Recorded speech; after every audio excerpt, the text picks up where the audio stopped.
Renaud Camus avait il faut rappelé, regarder la réalité démographique en face. On assiste, c'est un sujet majeur, historique, on assiste à une poussée démographique du continent africain à un moment où le continent européen est lui-même plutôt en diminution et en vieillissement. Cette immigration, que proposez-vous, Guillaume Larrivé, pour la limiter? Nous devons assumer un objectif d'arrêt de l'immigration de masse, et je propose aussi que nous définissions un nouveau code de la nationalité. Donc très concrètement, lorsque la session parlementaire sera ouverte dans quelques jours, je déposerai une proposition de loi pour supprimer le droit du sol et au fond pour redonner aux Français le droit de décider qui devient français. Ce que je ne veux pas, David Doucan, c'est qu'il y ait des automaticités d'acquisition de la nationalité liées seulement à la naissance en France et au séjour en France pendant quelques années. Il faut expliquer. Que la République française, concrètement, choisisse par décret de naturaliser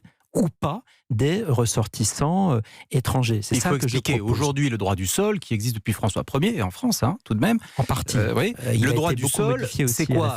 Si on est né en France, arrivé à la majorité, à 18 ans, on peut acquérir la nationalité française si on en fait la demande. Je précise pour nos auditeurs. Et ça veut dire très concrètement que l'année dernière, il y a à peu près 30 000 personnes qui sont devenues françaises comme cela, y compris d'ailleurs par anticipation dès l'âge de 13 ans. Ce que je propose, c'est qu'il n'y ait plus d'automaticité. Vous supprimez le droit du sol. Absolument, c'est une suppression du droit du sol, remplacée par un dispositif qui consiste au fond, pour la République française, au nom de la nation, à décider qui elle reconnaît ou pas comme français, en fonction de critères qui sont des critères tout à fait objectifs, de respect de nos lois. Ça veut dire qu'il ne faut pas avoir commis d'actes de délinquance, ça veut dire qu'il faut naturellement maîtriser la langue française, ça veut dire au fond qu'il faut respecter ce qu'on appelle l'assimilation. Je trouve que cette assimilation, c'est pas un gros mot, c'est un très beau mot. Être assimilé, ça veut dire au fond être un Français parmi les Français.